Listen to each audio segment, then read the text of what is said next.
Olá, pessoal, boa tarde. Tudo bem? Vamos em frente com a nossa matéria, vamos em frente no nosso curso. Hoje nós vamos falar de fatoração numérica. Existe um teorema, existe uma regra, uma regrinha da matemática que diz que todo número pode ser escrito como um produto de fatores primos. Nós estávamos estudando os números primos. Nós já conhecemos os números primos, né? Pelo menos os primeiros. E, inclusive, já sabemos como testar se os maiores, né, são ou não números primos. Foi o que a gente viu aí nas últimas aulas. Hoje a gente vai aprender como representar qualquer número natural através de uma multiplicação entre números primos, tá bom? É um processo bem simples. Vamos ver, eu vou dar alguns exemplos aqui. Vamos lá? Então, o que nós vamos fazer é o que a gente chama de decomposição de um número em fatores primos.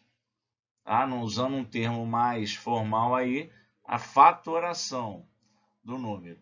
Então, o nosso primeiro exemplo, nós vamos decompor o número 140 em fatores primos. Tá? Eu já vou mostrar como é que a gente vai fazer isso na prática, né? Porque aqui, né, nesse sistema que a gente está estudando de aula remota, não adianta eu querer ficar sendo muito formal, a gente tem que ver como é que a coisa acontece na prática, porque daqui a pouquinho, assim que você terminar de assistir o vídeo, você vai ter exercícios para resolver e o que você precisa saber, o que você tem que fazer para resolver o exercício, a atividade, tá bom? Então, gente, vamos lá, já direto na prática. Eu tenho o número 140, tá aqui, ó, eu vou escrever o número 140 e vou traçar uma linha aqui, ó, do lado do número 140. Vou fazer sempre isso, ok? E aí, a primeira pergunta que eu vou fazer sempre é: o número que eu tenho aí, no caso 140, é um número par ou é um número ímpar? Essa é uma pergunta fácil da gente responder, né? O número 140 é um número que termina em zero, então ele é um número par. Se ele é um número par, então a gente pode dividir esse número por 2, ou seja, ele é divisível por 2. Quando a gente divide ele por 2, o resto é zero, a divisão é exata, não é isso? Então eu vou fazer isso, já que eu posso, né, dividir o 140 pelo número 2, lembrando que no nosso universo natural, o número 2 é o menor número primo que a gente tem, né? Seria o primeiro número primo da sequência dos números primos. Então, eu sempre procuro começar a minha decomposição, né, por esse número primo que é o 2. A gente vai fazer, né, vai seguir aí a sequência dos números primos para ter uma maneira uniforme de resolver isso aí, tá bom? Então, eu vou escrever o 2 aqui do lado, ó, já que eu vou dividir o número 140 por 2. Quando eu divido o número 140 por 2, quanto é que eu encontro? Eu encontro 70. E aí o que eu vou fazer, gente, é manter a minha pergunta, porque enquanto eu encontrar um número par, eu vou poder manter a minha divisão por 2, certo? Porque todo número par é divisível por 2. Então, 70 é um número par, então eu vou novamente dividir por 2. 70 dividido por 2, aí você já fez a continha aí e já sabe que dá 35, certo? Bom, nesse momento, o que aconteceu? Eu deixei de ter um número par. 35 não é um número par. 35 é um número ímpar. Se ele é um número ímpar, se eu dividir ele por 2, a divisão não vai ser exata. Vai deixar resto. E isso não me interessa aqui. Então, eu tenho que abandonar o número primo 2. Ok? Qual seria o próximo número primo que viria na sequência? Seria o número 3. Aí eu vou me perguntar, será que o número 35 é divisível por 3? Nós estudamos recentemente as regras de divisibilidade. Não é isso? A gente sabe, se a gente somar os algarismos do número, se a soma desses algarismos for um dos múltiplos aí conhecidos da gente, né, da tabuada de 3, o número é divisível por 3. Ou seja, se eu somar 3 com 5 dá 8, 8 não está na tabuada de 3, então esse número não é divisível por 3. Bom, então eu não consigo dividir 35 por 3. Então eu vou procurar o próximo número primo, que vem depois do 3, que é o número 5. Aí vem a pergunta, será que o número 35 é divisível por 5? Sim, termina em 5, né? Todo número que termina em 0 e termina em 5 é divisível por 5. Então, se é possível dividir esse número por 5, né, eu vou fazer a divisão. Você pode estar aí se perguntando, por que ele pulou do 3 para o 4? Do 3 para o 5 e não falou do 4? Porque o 4 não é número primo. Lembra? A gente vai fazer aqui a decomposição em fatores primos. Eu só vou dividir aqui os meus números por números primos, ok? 35 eu vou dividir por 5 e vou encontrar 7. E aí o que aconteceu? 7 não dá para dividir por 5. Até porque o 7 é um número primo. Então, quando eu encontro aqui um número primo, eu já sei que só dá para dividir por ele mesmo. Então, eu divido por 7 e essa divisão vai dar 1. Quando eu chego aqui no 1, e em todos os números que eu fizer a decomposição, isso vai acontecer, no final, vou chegar no 1, acabou a minha decomposição. E aí é só eu escrever o meu número na sua forma fatorada, ou seja, como é que eu vou responder isso aqui? Eu vou dizer que o número 140 ele é igual a 2 vezes... Aí vou pegar aqui, todos os números que eu... todos os números primos que eu usei aqui, eu vou escrever no meu produto. E aí eu vou ter 2 vezes 2 vezes 5 vezes 7. Então, essa seria a forma fatorada do número 140.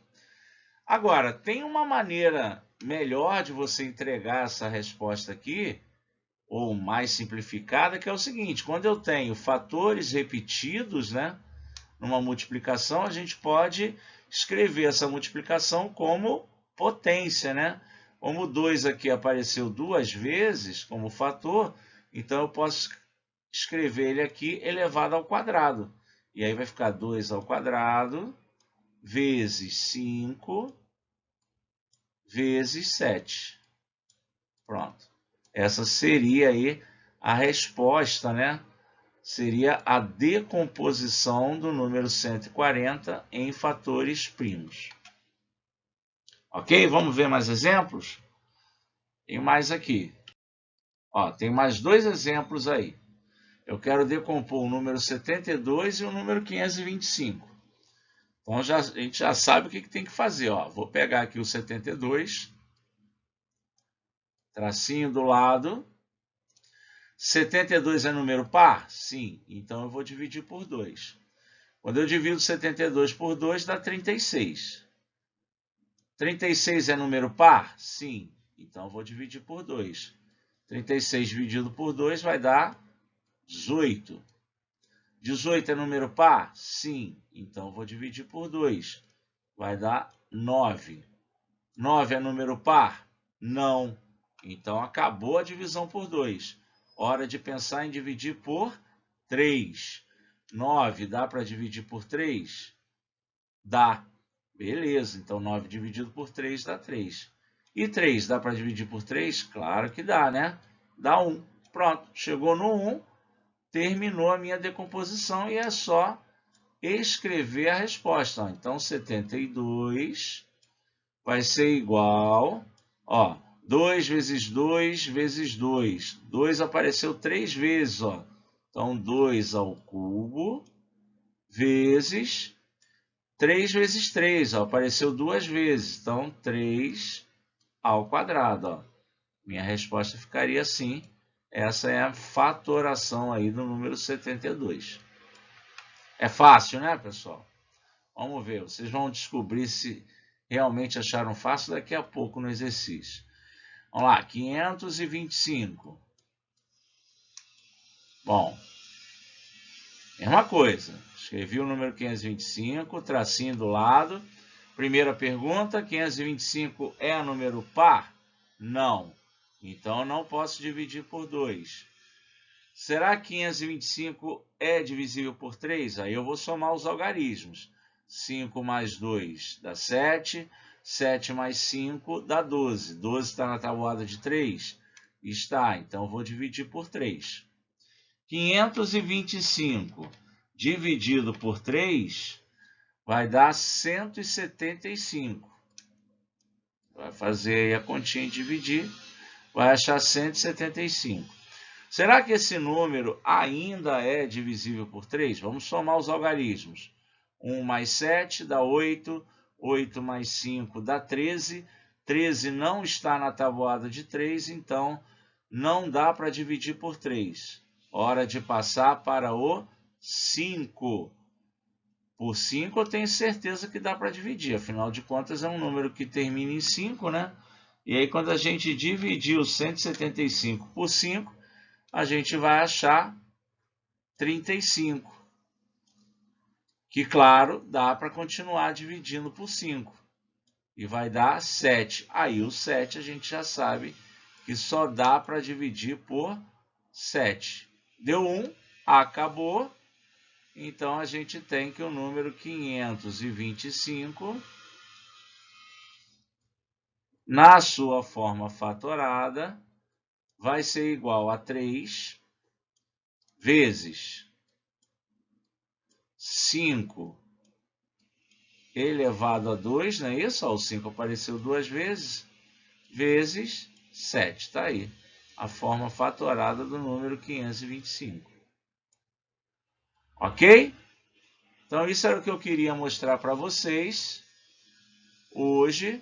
No próximo slide aí a gente já tem os exercícios. Esses aí são os 10 números que eu quero que vocês façam a decomposição. Lembrando sempre que a aula não termina quando acaba o vídeo, né? A aula termina quando você termina de fazer o exercício. Então, vamos pegar aí o exercício para fazer. Aproveita que a informação está fresquinha. Vocês viram como é. Se não entendeu, pode me perguntar nos comentários a sua dúvida, ou volta um pouquinho o vídeo e assiste de novo. Mas o importante é que você pegue o exercício e faça.